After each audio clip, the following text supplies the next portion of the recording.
All right, I'm going to do a quick walkthrough here on how to use the multicast option on the ESPN app. I'm on an Xbox with that app. I've loaded up the app and I've started it. This actually is only for Xbox or Apple TV, so those two streaming do support the multicast. So once the app comes up, we're going to see the live events, and that's really kind of the easiest thing. You'll see some live events, and this is in the morning. There's not too much, so there's cricket on. So I'm going to select one of these cricket events. Once it comes up, you will see just below there something that says Multicast with the blue X button. So for the Xbox, all I need to do is hit that X button. It'll go into the multicast mode, and it gives me initially, hey, go ahead, select another live event.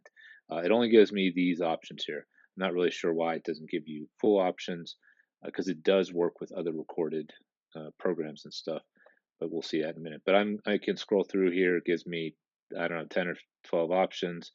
There's really not much this morning on a game day, like on a Saturday or a night that has hockey. There's a whole lot more here.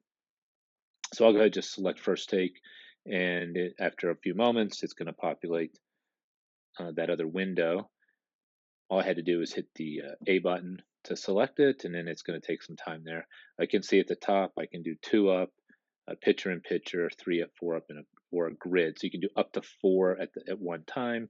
I can select what I want. If I go to 4 up, I only have 2 selected, so there's 2 open spots, and I can just go ahead and add those to the open spot. So it's really straightforward.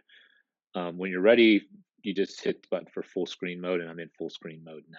You can see I can toggle between left and right.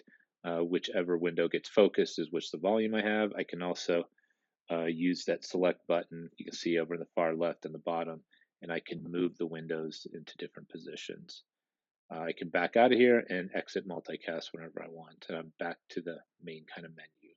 Now, what is interesting is I can go back here and I can select, a show like NFL Primetime. This is actually not live. I don't know why it's under Featured Live, but if I go to this, it's on ESPN Plus. You'll notice there's no multicast listed on the bottom there with that X button. But I can go ahead and hit the X button, and it will launch me into a multicast mode. So that's a little trick there, just to point out. Boom, and I am watching NFL Primetime, and I'm in multicast mode, and then it gives me the options to add only those shows, those select shows that are live. Now, another thing I wanted to show, just to go back, interestingly enough, there was a baseball game that I started like weeks ago. It still has continue watching. So if I go into this I found kind of interesting. I can go into this game that I was watching like many weeks ago. It picks up about an hour into where I left off. There's no multicast option here, but if I hit the X button on my Xbox remote, it takes me into the multicast mode. Now I can watch a recorded game from many weeks ago paired with live events or the live options that they provide there. So kind of interesting to play around with. I hope all this helps. Enjoy. Take care. Thanks.